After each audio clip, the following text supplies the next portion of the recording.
otros. Normalmente las personas tienen dos temas de los que les da mucha vergüenza hablar y no hablan normalmente de ello, ¿verdad? Uno es el sexo y el otro es el dinero. Nos cuesta hablar de eso, ¿verdad? Bueno, hoy vamos a meternos con el segundo tema y vamos a hablar de la salud financiera. Cómo vivir sin deudas. Y vamos a empezar por nuestro país. Nuestro país está atravesando una situación económica marcada por tres características, ¿no?, que están ahí a pesar de lo que dicen los medios de comunicación. La primera es que hay un nivel de endeudamiento alto en nuestro país, muy alto, a causa de mala gestión. La segunda es que hay un nivel de desempleo importante. Antes de ayer estaban dando las estadísticas, tenemos más de 3 millones de personas sin trabajo. De hecho, lo que está pasando en España es que ahora mismo están saliendo más jóvenes, ingenieros, abogados, bien preparados a otros países, como por ejemplo Brasil, Alemania e Inglaterra, ¿no?, que los que llegan aquí a España. Y lo tercero que está marcando la economía de nuestro país es el nivel de corrupción que hay en el mundo de las finanzas. Entonces, podemos sacar una conclusión rápida y fácil, y es que España no tiene una buena salud financiera. Ahora yo te hago una pregunta a ti. ¿Cómo está tu salud financiera?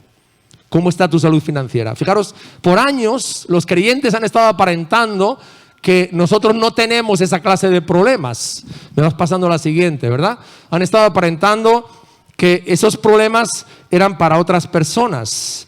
Pero lo cierto es que también los creyentes podemos tener deuda excesiva, podemos practicar compra compulsiva y mala administración. Creo que algunos de vosotros habéis salido de vuestro país por causa precisamente de eso, de la mala salud financiera. Y ahora mismo estáis viviendo una presión que consiste en esto, tener que pagar deudas con formas de trabajo muy precarias, ¿verdad? Muy precarias. Entonces, creo, hermanos, que tenemos que ir a la palabra de Dios para conocer bien cuáles son las bases de la salud financiera. Vamos a hacerlo en dos partes. Hoy vamos a hablar de cuáles son las bases, los fundamentos. En medio de esta pandemia, de esta crisis económica tan brutal que estamos experimentando, fijaros, si nosotros no construimos a nivel económico sobre fundamentos sólidos, cuando venga la tormenta, la casa se va a caer. Así que vamos a ver hoy cuáles son las bases, según el Señor, de la verdadera salud, de la buena salud financiera. Y el próximo domingo vamos a hacerlo lo práctico, ¿verdad? ¿Cuáles son los hábitos? Vamos a hablar con los dedos de la mano de 5 hábitos. ¿Cuáles son los hábitos que tenemos que practicar para que tengamos una buena salud financiera? ¿Cuántos quieren tener una buena salud financiera? Todos. Yo sé que aún no levantan la mano, pero todos, ¿verdad? Es más, déjame que yo te lo explique con cosas muy concretas, porque no me quiero quedar en las ramas, ¿verdad? Yo creo que las personas no quieren vivir endeudados en exceso. Aunque pueden llegar a estarlo, pero no quieren vivir así, ¿verdad? No quieren vivir en la compra compulsiva, y estamos en la época de las rebajas, ¿verdad? Ni en la mala administración. O sea, las personas no quieren estar todos los meses con el mismo problema, que el día 10 ya no tienen ni un duro o ni un euro, ¿verdad? No tienen nada ya. No quieren vivir con eso. Y hay muchas personas que quieren romper, y no saben cómo, herencias familiares que traen de sus antepasados ya, en el sentido de la administración económica. Romper con esas herencias familiares de vivir endeudados. O otra costumbre, yo recuerdo el tercer viaje que estuvimos en Colombia, una sorpresa, ¿verdad? Habíamos estado comiendo con la familia, vamos a pagar el ticket en el restaurante, y me dice la cajera, me dice, ¿usted lo quiere pagar en cuotas? Digo, ¿qué es eso? Pues acabo de comer, pago lo que hay y me voy. No, pagar en cuotas. Entonces me empezó a explicar, Esther me miraba todo raro, ¿verdad? Y yo, como un ingenuo, tratando de entender qué era eso. Ahora, en ese viaje me di cuenta, haciendo otras compras, que era un hábito de que la gente, 20 euros, 40 euros, 50 euros, 60 euros, hay gente que lo paga, todo lo paga en cuotas. Y yo dije, Señor, no, me quedé realmente sorprendido, no lo había llegado a vivir así de cerca, ¿no? Romper con herencias de mala administración. Hay personas que cuando cobran el salario se lo gastan todo y están pasando un mes difícil hasta que vuelven a cobrar o tirando de la tarjeta. Situaciones, por ejemplo, de matrimonios que no viven en el matrimonio, no viven en el pacto, viven como solteros. ¿Por qué? Cada uno paga una parte y administra el dinero que gana de forma independiente. O sea, no están casados, son dos solteros que viven juntos, pero no viven el pacto, porque el pacto que dice que los dos serán una sola carne. Y eso no solamente tiene que ver con el hecho conyugal, sino tiene que ver con todo. Van a ser una sola carne, ¿verdad? No se comunican en la economía, no se ponen de acuerdo para hacer gastos importantes. Por ejemplo, mandar dinero a su familia. Entonces uno dice, no, mi familia tiene mucha necesidad, voy a mandar tanto. Cuando se lo comunica al otro, menudo berrinche. Y el otro hace lo mismo. No, es que mira lo que me han dicho y entonces voy a mandar dinero. Situaciones como estas. Ahora, tú sabes una cosa, las deudas y la mala administración es la primera causa de divorcios. Eso está en las estadísticas. Las deudas y la mala administración en el matrimonio es la primera causa de divorcio. Personas que te llega el mensaje, ¿verdad?, al móvil. No, le prestamos ya 4.000 euros. Y caen en la trampa de una deuda que nunca se paga, si estás informado. Entonces tratan de pagar deudas cogiendo más deudas. Una trampa total, ¿verdad? Usando la tarjeta de crédito de forma irresponsable con esta justificación. Ya lo pagaré los próximos meses en cuotas, pero tú no sabes que esas cuotas tienen un interés del 25%.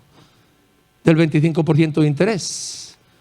O personas que piden dinero prestado, estoy hablando de situaciones reales, a usureros. Un usurero te va a cobrar el 30% o lo que quiera, ¿verdad? De esta forma, de esta manera. Eso es algo que en algunos ámbitos está tan implantado. La palabra de Dios habla muy claro en cuanto a eso. Romper con la mentalidad de pobreza. ¿Sabéis? A veces tenemos este problema, hermanos y amigos, que no hemos cambiado como cristianos esa mentalidad.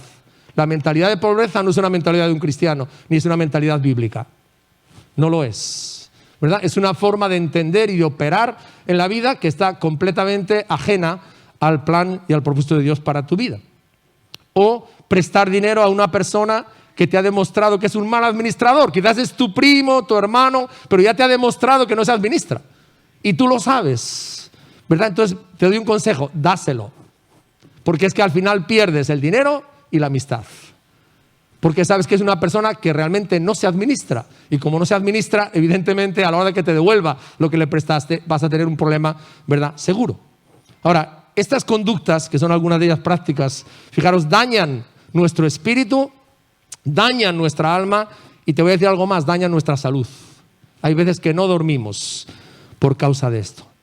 Y yo estoy seguro que todos los que estáis escuchando este mensaje queremos recuperarnos y aprender los principios de Dios para tener una vida financiera sana. Y un tip, déjenme que les dé un tip más. Cuando prestes dinero o devuelvas dinero, por favor te ruego, haz un recibo siempre. Sí, ese es un hábito que por nuestra cultura nos cuesta muchísimo, ¿verdad? Cuando tú prestes dinero a alguien, sea tu primo, sea tu hermano, no importa, ¿verdad? Lo escrito queda escrito. Que te firmen una nota y un papel. Cuando devuelvas dinero, igual. No te encuentres después, no, que no me has devuelto, ¿verdad? Todavía me debes no sé cuánto. Como no hay nada firmado, bueno, es tu palabra contra la suya. Que tengas una copia de tu contrato de trabajo.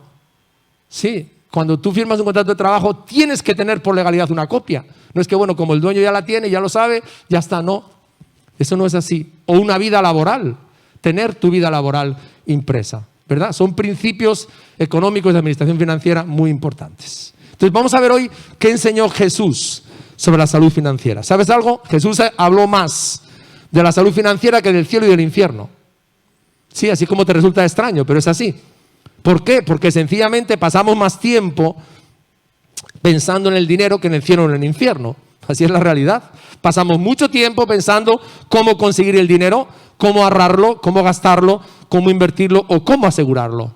El gran poeta Quevedo del siglo de oro decía, poderoso caballero es don dinero, así lo expresó él, ¿verdad? Entonces Jesús habló mucho en las parábolas de cómo manejar el dinero. Es más, el 50% de las parábolas de Jesús, fíjate, hablan de acerca del dinero y de manejar las cosas materiales, ¿verdad? ¿Por qué? Porque Dios observa muy bien cómo tú y yo manejamos las cosas materiales para ver si nos puede confiar las riquezas espirituales.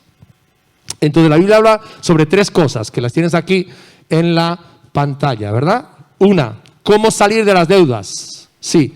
La otra, cómo mantenerte sin deudas. Y la tercera, cómo controlar bien el dinero en vez de que el dinero me controle a mí. De eso habla la Biblia con mucha claridad y lo vamos a ir exponiendo paso por paso. Vamos a empezar leyendo una parábola de las que Jesús habló sobre la administración económica en Mateo.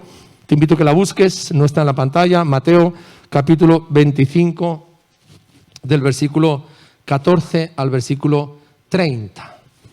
Dice, porque el reino de los cielos es como un hombre que yéndose lejos llamó a sus siervos y les entregó sus bienes. A uno dio 5 talentos, y a otro 2, y a otro 1, a cada uno conforme a su capacidad, y luego se fue lejos. Y el que había recibido 5 talentos fue y negoció con ellos, y ganó otros 5 talentos. Asimismo, el que había recibido 2, ganó también otros 2. Pero el que había recibido 1 fue y cavó en la tierra y escondió el dinero de su señor. Después de mucho tiempo vino el señor de aquellos siervos y arregló cuentas con ellos. Y llegando el que había recibido 5 talentos, trajo otros 5 talentos, diciendo, Señor, 5 talentos me entregaste, aquí tienes, he ganado otros 5 talentos sobre ellos. Y su señor le dijo, bien, buen siervo y fiel, sobre poco has sido fiel, sobre mucho te pondré, entra en el gozo de tu señor. Llegando también el que había recibido 2 talentos, dijo, Señor, 2 talentos me entregaste, aquí tienes, he ganado otros 2 talentos sobre ellos. Su señor le dijo, bien, buen siervo y fiel, sobre poco has sido fiel, sobre mucho te pondré, entra en el gozo de tu señor. Pero llegando también el que había recibido 1 talento, dijo, Señor, te conocía que eres hombre duro, que siegas donde no sembraste y que recoges donde no esparciste, por lo cual tuve miedo. Fui y escondí tu talento en la tierra. Aquí tienes lo que es tuyo. Respondiendo su señor le dijo, siervo malo y negligente. Sabías que ciego donde no sembré y que recojo donde no esparcí. Por tanto, debías haber dado mi dinero a los banqueros y al venir yo hubiera recibido lo que es mío con los intereses. Quitadle pues el talento y dadlo al que tiene 10 talentos. Porque al que tiene le será dado y tendrá más. Y el que no tiene, aún lo que tiene le será quitado.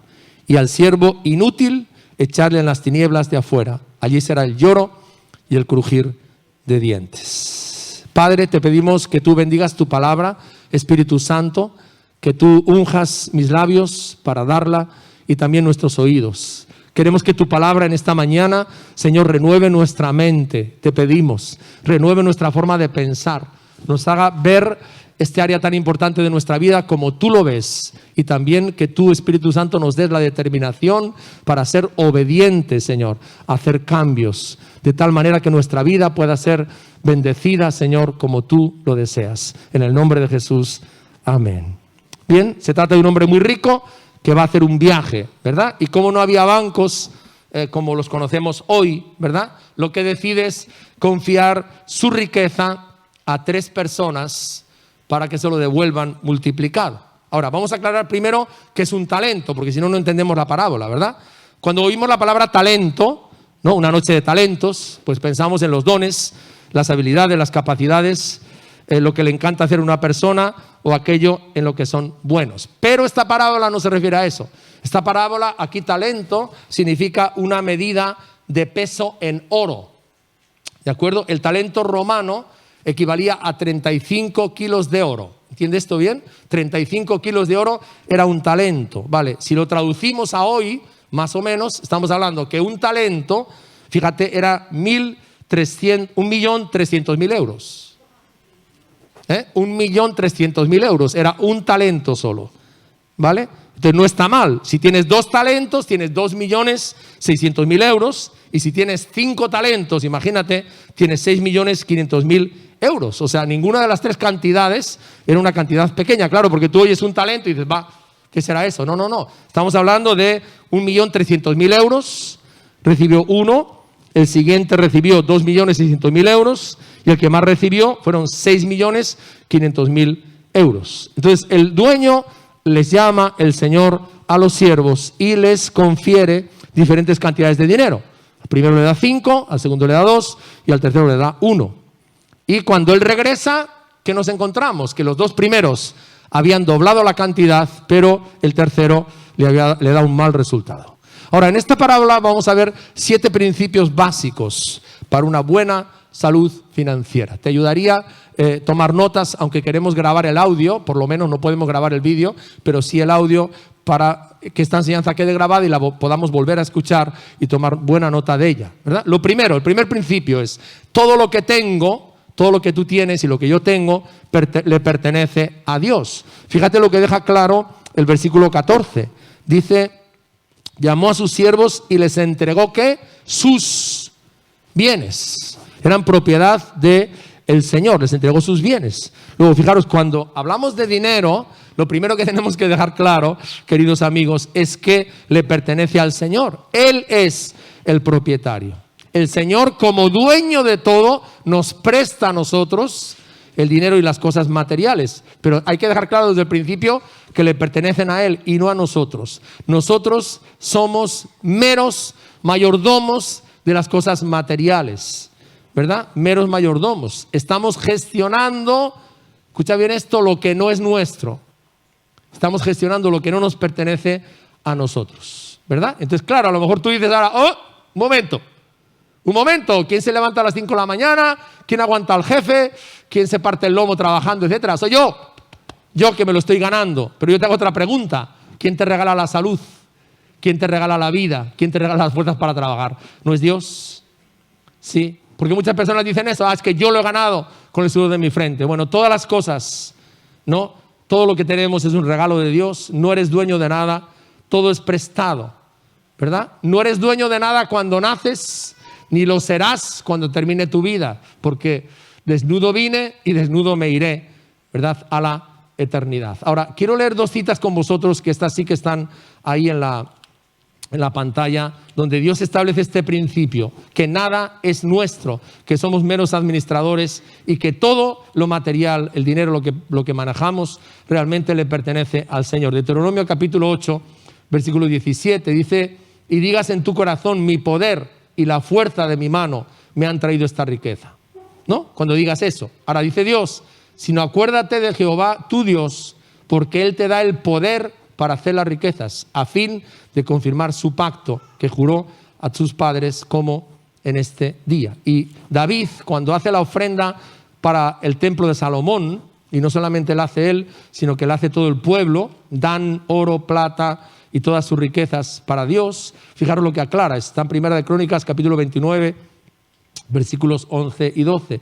Dice, las riquezas, el 11, tuya es, oh Jehová, la magnificencia y el poder, la gloria, la victoria y el honor, porque todas las cosas que están en los cielos y en la tierra son tuyas.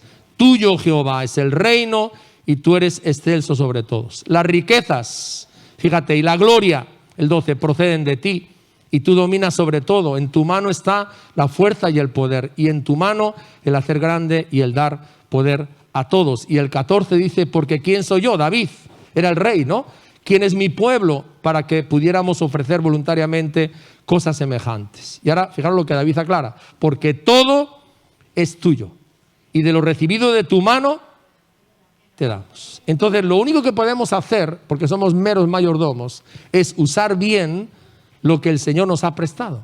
El dueño de todo ello es Dios. Y antes de que lo tuvieras tú, esa casa, recuerda esto, Dios se la prestó a otro. ¿Sí? Entonces todos estamos aquí de prestados realmente. Eso es muy importante, no olvidarlo. Ahora, cuando yo me afano por el dinero, cuando yo soy avaro con el dinero, lo que estoy demostrando es que de verdad me creo que soy dueño. Creo que soy dueño de eso.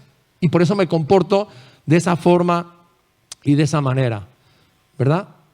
Y pensar que yo soy el dueño del dinero es algo falso, es algo erróneo, ¿verdad? El versículo 15 de esta parábola dice que se lo dio, ¿no? Se lo dio prestado por un tiempo, repartió lo que era suyo. Así que ese es el primer principio. Todo lo que tú y yo tenemos le pertenece a Dios. El segundo principio, Dios me ha prestado su dinero. Cada siervo recibe una cantidad diferente. Uno recibe 5, otro recibe 2 y otro recibe 1, ¿verdad? Es decir, todos los que estamos aquí no tenemos la misma cantidad de riqueza.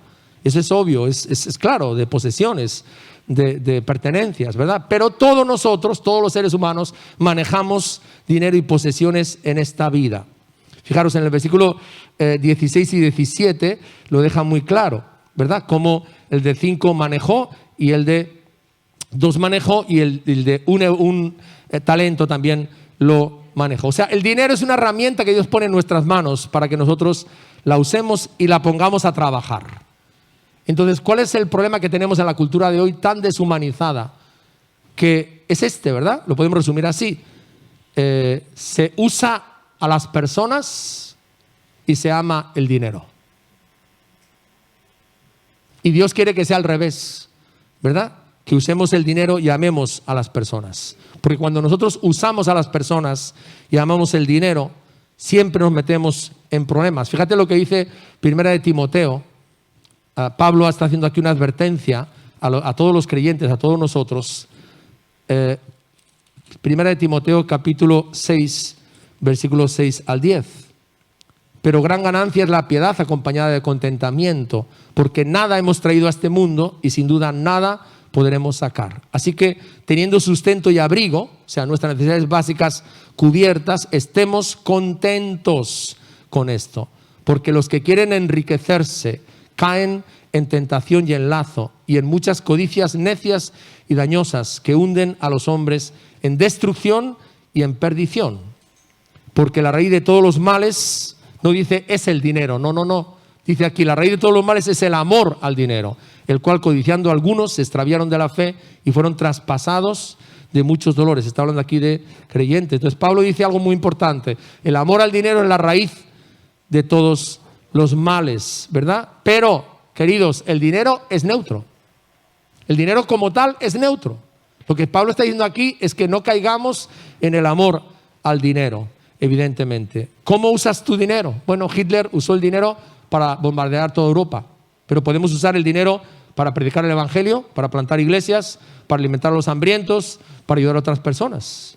Lo puedes usar con fines egocéntricos o egoístas, lo puedes usar para ayudar y para bendecir a otras personas. El dinero es neutro, todo depende del uso que nosotros le demos, ¿verdad? Ahora, ¿qué les dijo el Señor aquí? Poner mi dinero a producir.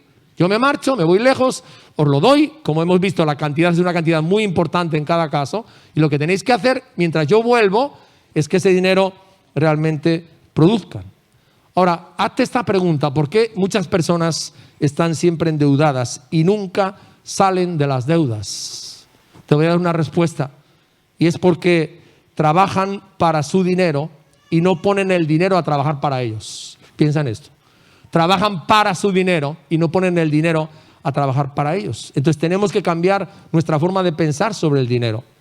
Tenemos que aprender cómo ponemos el dinero a trabajar en vez de que yo trabaje para el dinero, ¿verdad? Porque si yo trabajo para el dinero, ¿qué me va a pasar? ¿Sabes lo que va a pasar? Que siempre voy a querer más, siempre voy a necesitar más y siempre voy a estar endeudado.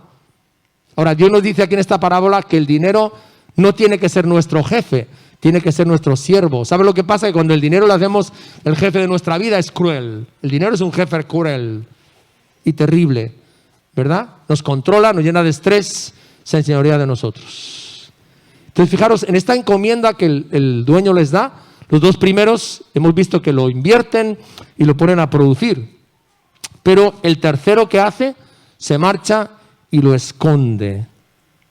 Ahora, cada uno de nosotros tenemos que decidir qué vamos a hacer con nuestro dinero que Dios ha puesto en nuestras manos, ¿verdad? Eso es una decisión de cada uno. Con lo que Dios te ha puesto a ti, con lo que Dios ha puesto en tus manos, tienes que decidir, ¿verdad?, cómo lo vas a administrar. Pero sí, ten en cuenta una cosa: con la cantidad que sea, grande, pequeña, mediana, etcétera, sea la cantidad que sea, Dios se va a fijar muy bien en cómo lo estás administrando.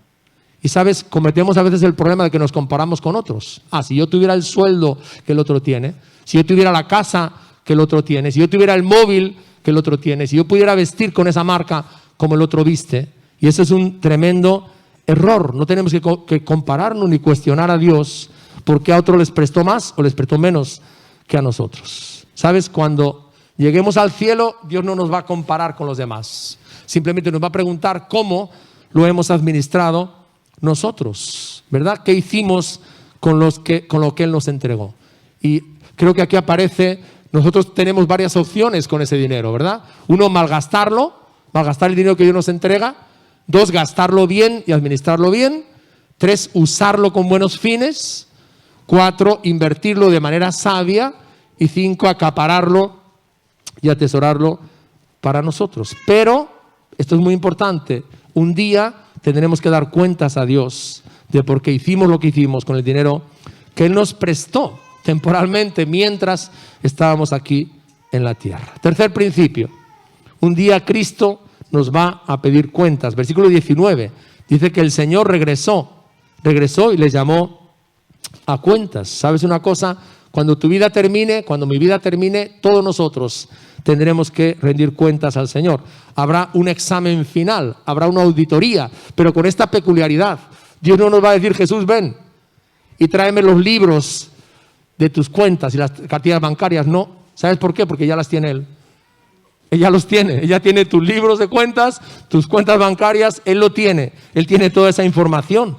Él ya ha visto lo que tú y yo hemos hecho en el tiempo con las cosas que Dios nos dio, con los dones que Dios nos dio, con los talentos que Dios nos dio, con las habilidades que Dios nos dio.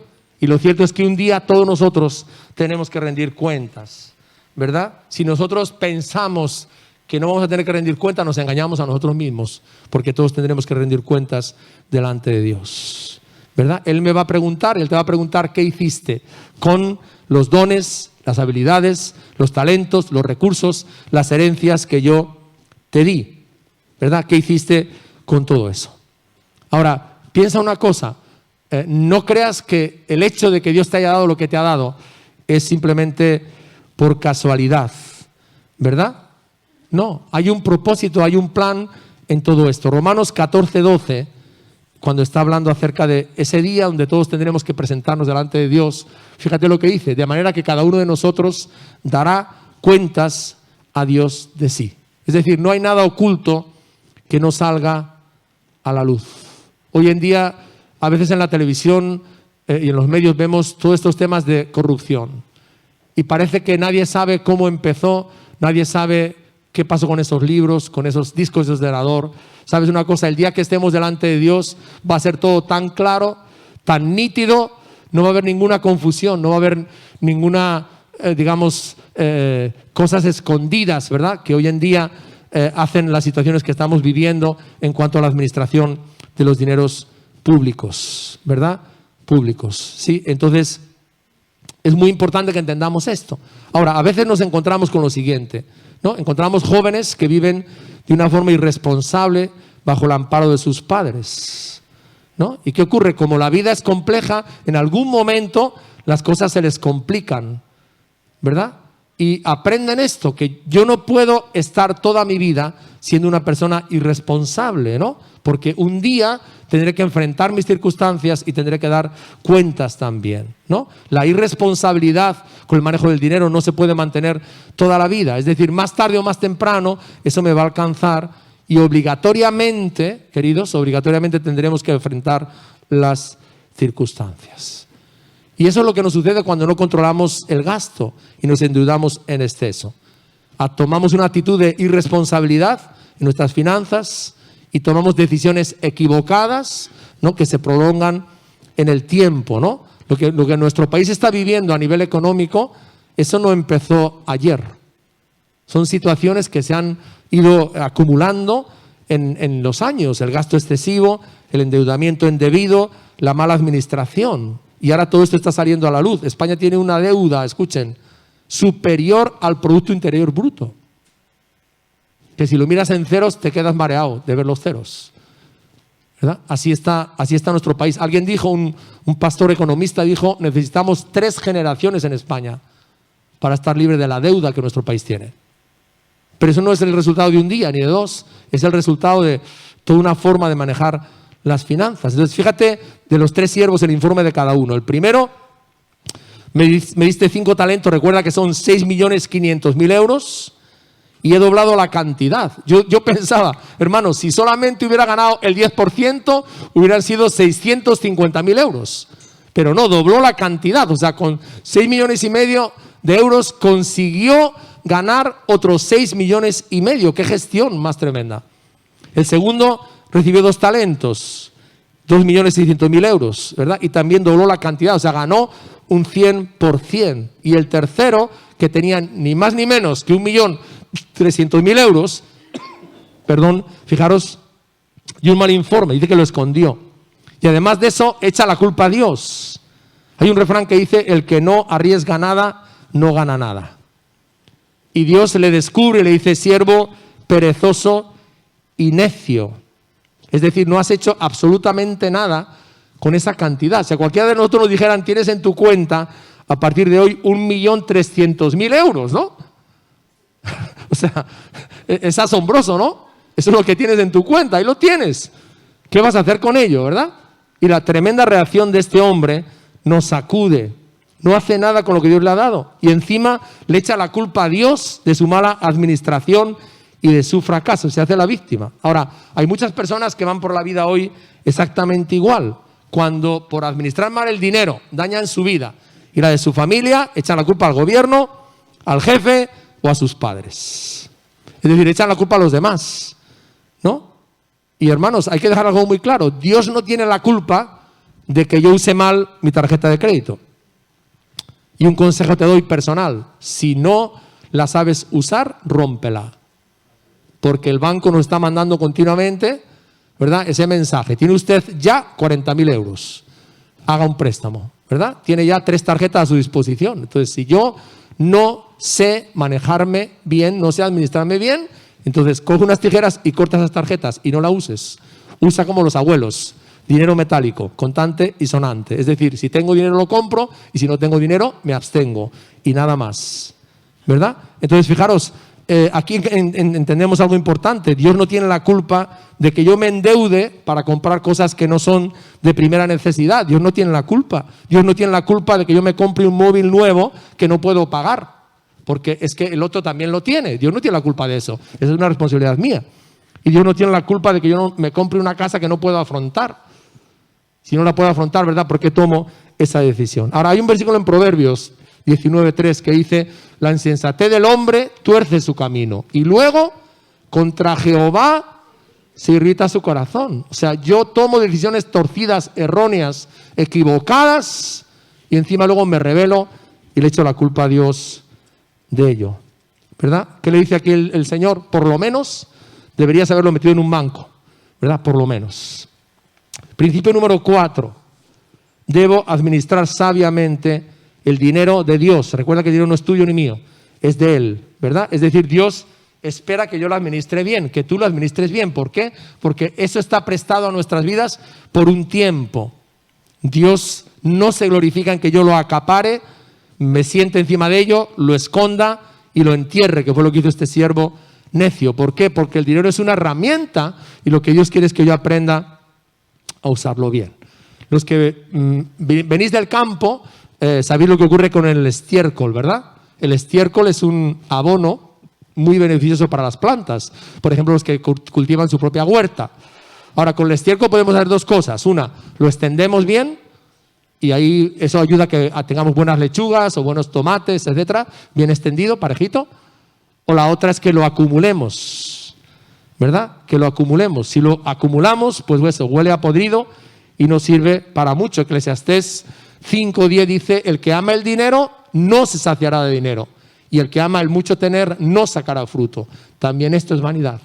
Y lo dijo el rey que tuvo más dinero que ningún otro, Salomón, ¿verdad? Porque en su época la plata no valía nada, sino que manejaban solamente oro, nada más. Su vajilla era de oro, etcétera, etcétera. O sea que tuvo dinero a mansalva, ¿no? Y él dice esto, el que ama el dinero no se saciará de dinero y el que ama el mucho tener no sacará fruto. Entonces Dios espera que invierta lo que Él me presta.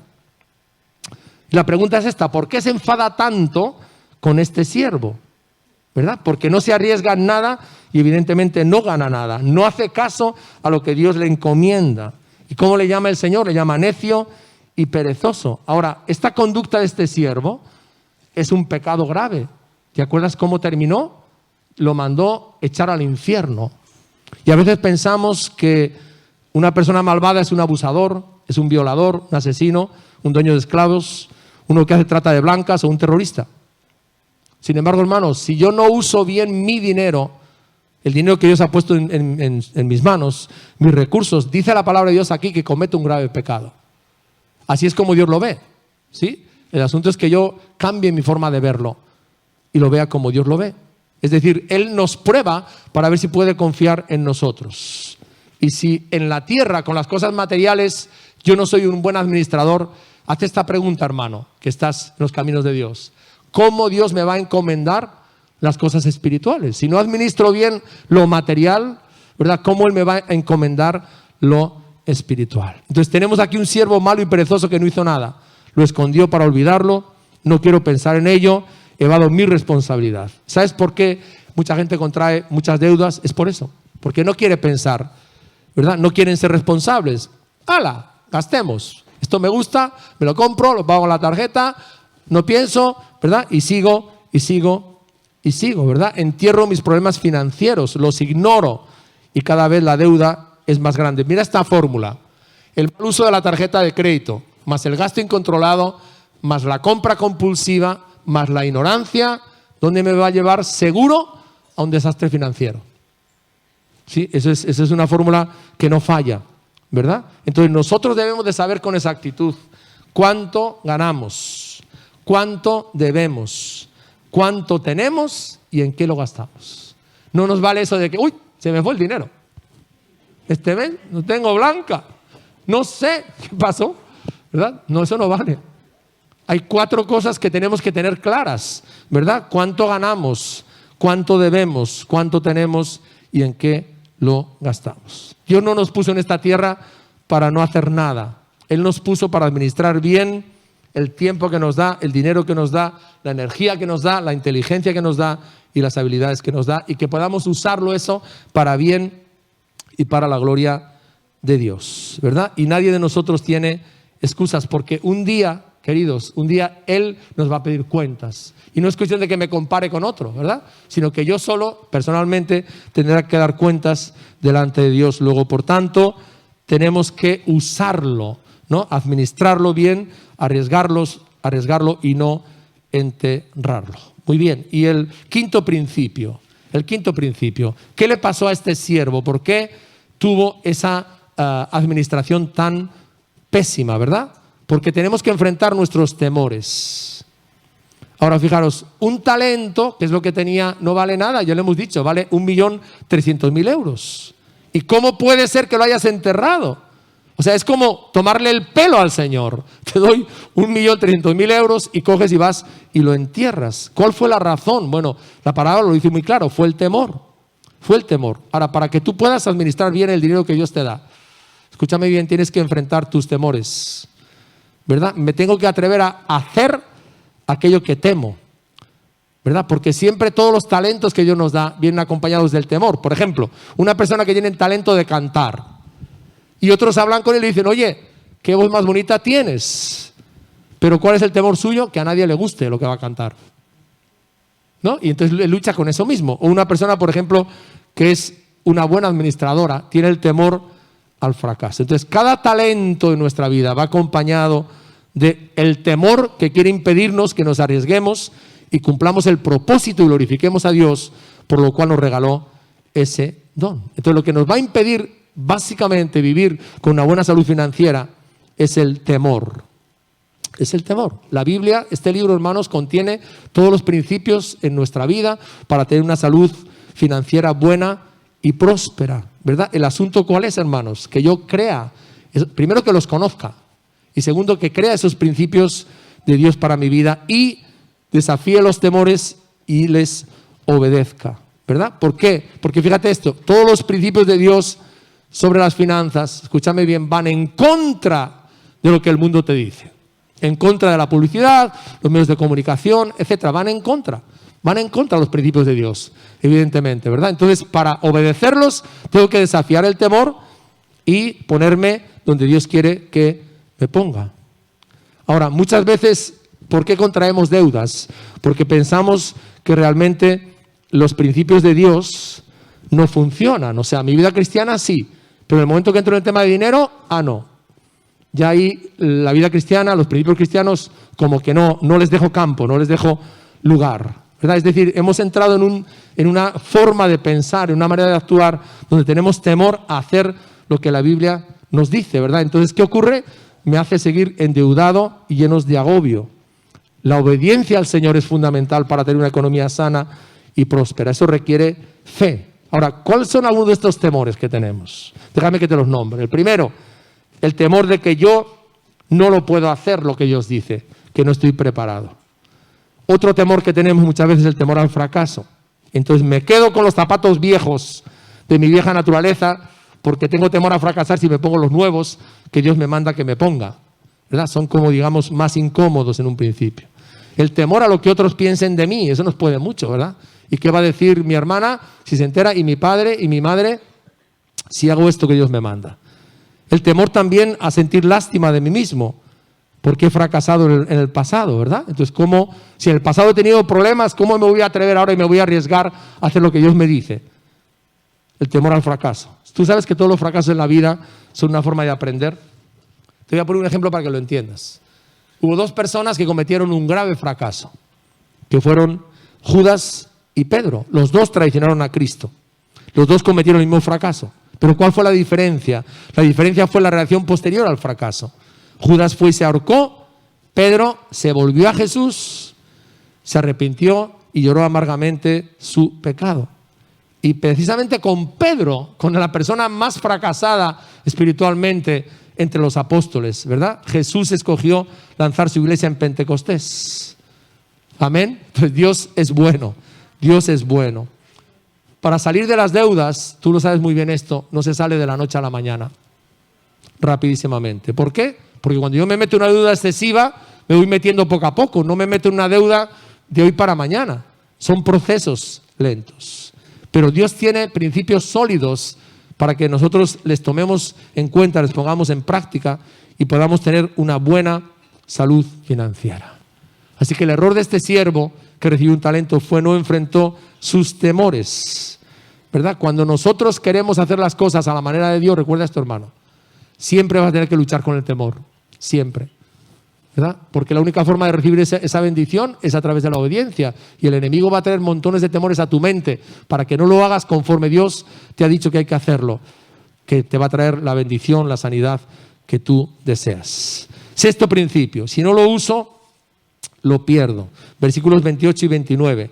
Fíjate Jesús cómo establece este principio. Quitadle pues el talento y dadlo al que tiene 10 talentos, porque al que tiene le será dado y tendrá más, y al que no tiene, aún lo que tiene le será quitado, ¿verdad? Le será quitado. Entonces, el dueño de esa riqueza era el Señor, y Él tiene derecho a hacer lo que quiere con sus cosas. Entonces, todo lo que tenemos nosotros, repito, es de Dios. Él nos permite, de una forma temporal, aquí, ser meros mayordomos y administradores. Ahora, este principio que Jesús dice aquí se pone en práctica en otras áreas de la vida. Por ejemplo, si yo me niego a hacer ejercicio, ¿qué me pasa? Pierdo masa muscular. Tengo, por ejemplo, un accidente en el brazo y como ir al fisioterapeuta me da muchísimo dolor, ¿qué hago? Bueno, el brazo encogido.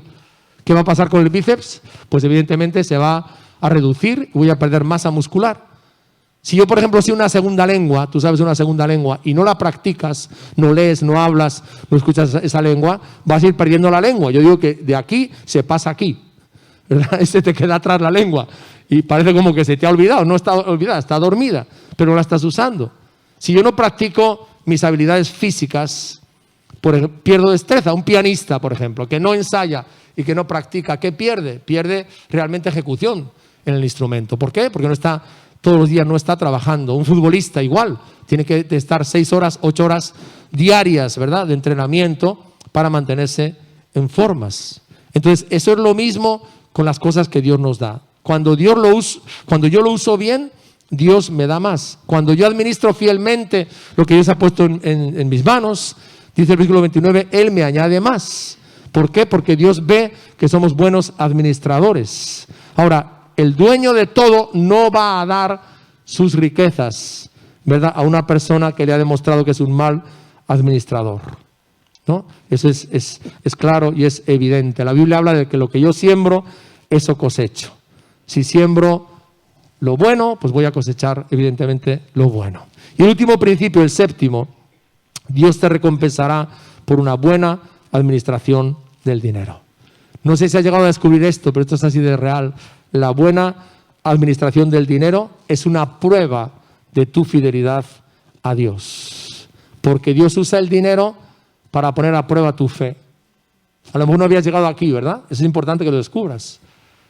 El manejo del dinero y de las cosas materiales está totalmente conectado con tu fe en el Señor, ¿verdad? ¿Por qué? Porque es lo que más nos cuesta. Y aquí Jesús habla de 3 recompensas que da a los 2 buenos administradores. Una, la afirmación, bien hecho, eres un siervo bueno y fiel, has aprobado, ahora te puedo confiar más dinero. La segunda es el ascenso. Dios le asciende y le encomienda una responsabilidad mayor, ¿verdad? Y la tercera es celebra, le da un premio, ¿no? Entra al gozo de tu Señor. Bien, entonces el dinero, queridos hermanos, es una prueba realmente de cuánto confiamos en el Señor. Fíjate cómo lo expresó Jesús esto en Lucas capítulo 16. Lucas capítulo 16, del 10 al 13. Dice Jesús aquí, el que es fiel en lo muy poco, también en lo más es fiel. Y el que en lo muy poco es injusto, también en lo más es injusto. Pues si en las cosas injustas no fuisteis fieles, ¿quién os confiará lo verdadero? El principio aquí es este: si en las cosas materiales que Dios nos presta para administrar no somos fieles, ¿cómo Dios nos va a encomendar las cosas espirituales y las cosas eternas? ¿Verdad? Jesús habla aquí muy claramente y también establece otro principio, y es que Jesús dice, nadie puede servir a 2 señores. Lo leemos en el versículo 13. Ningún siervo puede servir a 2 señores, porque va a aborrecer al uno y amar al otro, o estimará al uno y menospreciará al otro. No podéis servir a Dios y a las riquezas. Jesús es claro, ¿verdad? Es muy claro. Y aquí uno tiene que decidir realmente a quién queremos servir. Como te he dicho antes, el dinero es un buen siervo, pero es un cruel señor, ¿verdad? Es un cruel señor, ¿no? Y cuando nosotros ponemos al dinero lo primero y le hacemos nuestro dueño, pues vivimos controlados, estresados, preocupados y tensos por el dinero. Cuando el dinero me sirve a mí, entonces tengo paz y tengo descanso porque estoy confiando plenamente en el Señor. Quiero ir terminando. Si el Señor nos pusiera una nota a cada uno esta mañana sobre las finanzas, ¿qué nota crees tú que te pondría? Aprobado, notable, suspenso. Yo quiero decirte que este asunto, queridos hermanos y amigos, es un asunto espiritual y tiene implicaciones eternas. Ojalá que en esta mañana el Espíritu Santo te traiga revelación. Es un asunto espiritual y tiene implicaciones eternas, ¿verdad? Repito, si tú no eres un buen administrador de lo material, del dinero, no estás capacitado para manejar las riquezas espirituales. Y mi deseo al impartirte esta palabra, ¿verdad?, es primero que te recuperes de las deudas. Segundo, que rompas con la compra compulsiva. Que te recuperes de la mala administración y que salgas de toda esclavitud financiera. En segundo lugar, que aprendas a vivir una vida financiera sana y próspera. Y tú me dirás, así es, pastor, sí, así de real es. Porque cuando yo vengo a Cristo y nazco de nuevo, oíamos el domingo pasado, ¿verdad? ¿Qué tengo metido aquí en la cabeza? Un montón de mentiras de mi vida pasada. Tus padres, tus amigos, quien sea, te enseñaron una serie de principios sobre el dinero. Te hablaron del dinero, de cómo usarlo, cómo administrarlo. Te metieron un montón de principios aquí en la cabeza. Muchos de ellos seguramente no tienen nada que ver con los principios de Dios. Son mentiras, ¿verdad? Entonces tenemos que sacar eso de nuestra mente y poner los pensamientos de Dios en nuestra mente y las conductas de Dios. Tenemos que aprender a vivir una vida financiera sana y próspera. Y lo tercero, practicar esos 5 hábitos de una vida financiera sana que vamos a enseñar el próximo domingo. Pido a los músicos que vengan aquí.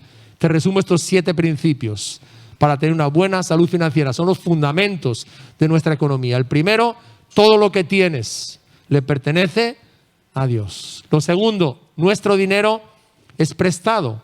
Dios nos lo ha prestado. Lo tercero, nunca lo olvidemos, un día tendremos que darle cuentas. Y tú no le vas a llevar los libros de contabilidad a Dios, no, Él ya los tiene. Él sabe muy bien cómo tú y yo lo hemos hecho. En cuarto lugar, tenemos que administrar sabiamente el dinero de Dios. ¿Cómo? En quinto lugar, enfrentando nuestros temores. Tenemos que sacar de la cabeza nuestros temores, ¿verdad? Recuerdo una ocasión que estaba ministrando de viaje en una iglesia y una hermana que tenía una buena preparación universitaria me llamó aparte y me dijo, bueno, yo es que tengo un temor tremendo a dar el diezmo porque me quedo sin dinero, porque no llego a fin de mes, ¿verdad? Y yo empecé a ministrarla y a hablar con ella acerca de ese temor con el cual luchamos a la hora de obedecer a Dios, ¿verdad? Y cómo cuando nosotros hacemos lo que Dios nos manda, ponemos en práctica sus principios, lo cual para el mundo es locura, ¿verdad? Dios actúa, Dios obra y Dios bendice nuestra economía. Tenemos que enfrentar nuestros temores.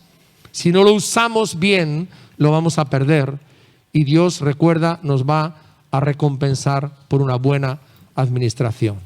A mí me gustaría adorar a Dios con una canción que todos sabemos muy bien, que es muy fácil.